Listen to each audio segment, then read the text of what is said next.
তো নমস্কাৰ বন্ধুসকল, 2 বছৰ আগতে 2023 চনত মই অসম চৰকাৰৰ এই ADR-ত মই নিযুক্তি লাভ কৰিছিলোঁ গ্ৰেড 4-ত। আৰু 2 বছৰলৈকে মই এইখন ৰুমতে ভাড়া কৰি থাকিলোঁ।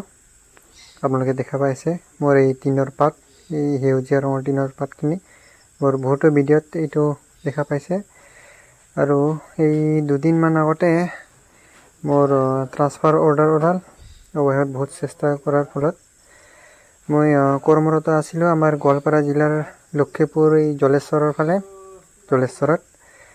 আৰু আজি মোৰ ট্ৰান্সফাৰ হৈ আছে এই আমাৰ গোৱালপাৰাৰ আগিয়া ছাইডত, আগিয়াৰ এই বৰদামল বুলি কয় ঠাইখনৰ নাম। মই স্কুলত নিযুক্তি লাভ কৰিছিলোঁ এডুকেশ্যন ডিপাৰ্টমেণ্টত।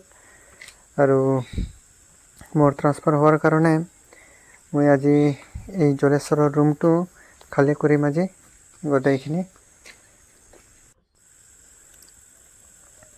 এয়া মোৰ বাল্টিৰ পৰা আৰম্ভ কৰি গোটেইখিনি গাড়ী ভৰ্তি হৈ গ'ল। মোৰ টেবুল চেবুল যিমানখিনি মই বস্তু ইয়াতে এই কিনিছিলোঁ, ক্ৰয় কৰিছিলোঁ, আজি মোৰ গোটেইখিনি গাড়ী ফুল হ'ল। বেয়াও লাগে যিহেতু মই 2 বছৰ ইয়াতে কটালোঁ অঞ্চলৰ মানুহবিলাকৰ লগত। আজি গোটেইখিনি এৰি যাব লাগিব, কিন্তু উপায় নাই, নিজৰ ঘৰখনকো চাব লাগিব। তো আজি এইখিনিয়ে, ধন্যবাদ।